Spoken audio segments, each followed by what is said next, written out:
Layla was 15 when her parents left her home alone for the first time. She went to bed around 11, leaving the hallway light on because the house felt too quiet. Around midnight, she woke up to the sound of slow, shaky breathing. At first, she thought it was hers until she realized it was coming from under her bed. She froze, listening as the breathing suddenly stopped, followed by the soft scrape of skin or clothing dragging across the floor. She slowly slid her hand under the blanket and sent a text to her dad. "I think someone is in the house." Before she could even lock her phone, she heard a whisper from beneath her. "I know you're awake." Her heart dropped. She quietly slid off the bed, bolted to the bathroom, locked the door, and called the police with shaking hands.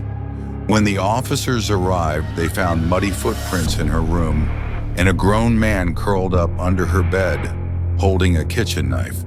He had broken in hours earlier and waited for everyone to fall asleep. Daniel was home alone during a violent storm. The power went out around 9, so the only light came from jagged flashes of lightning.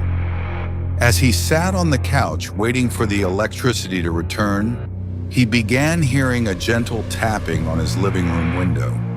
He tried to ignore it, thinking it was just branches from the wind, but the tapping grew more deliberate, almost rhythmic. He finally walked over and looked outside, but the rain was too heavy to see anything. A sudden burst of lightning lit up the entire yard, and Daniel saw the pale face of a woman pressed against the glass, staring directly at him with wide, unblinking eyes. He stumbled backward, grabbing his phone and trying to call the police, but the network was weakened by the storm. He hid behind the couch, waiting for another flash of lightning to see if she was still there. The next flash came, and now her face was closer, smiling. The following flash showed nothing. She had vanished. When the storm ended and the police arrived, they found muddy footprints circling his entire house. Whoever she was had checked every single window, looking for a way in.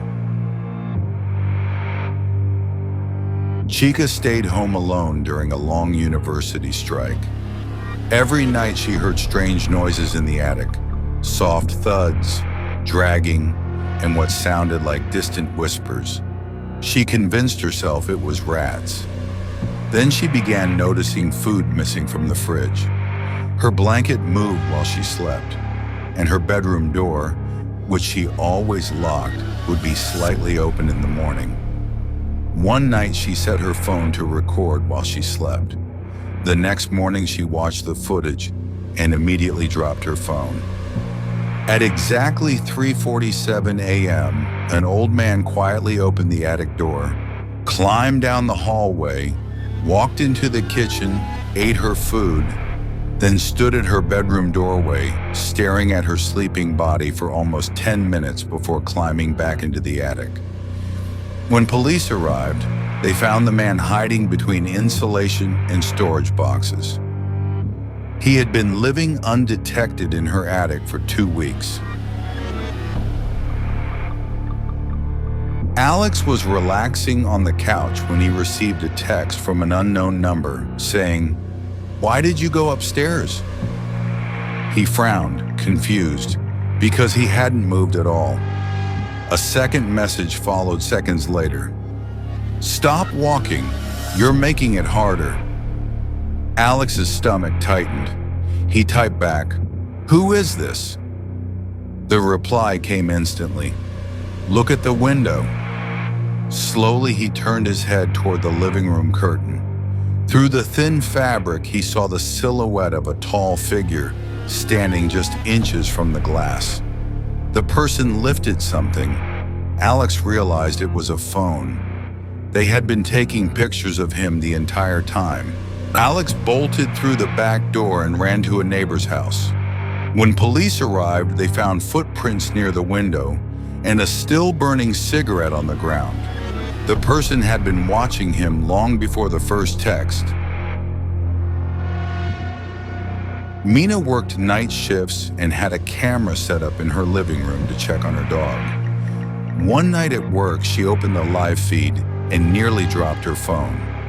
A man calmly walked into her living room, moving as if he had done it many times before. Her dog ran up to him happily, wagging its tail. The man crouched, whispered something to the dog, then walked deeper into the house until he disappeared from the camera's view.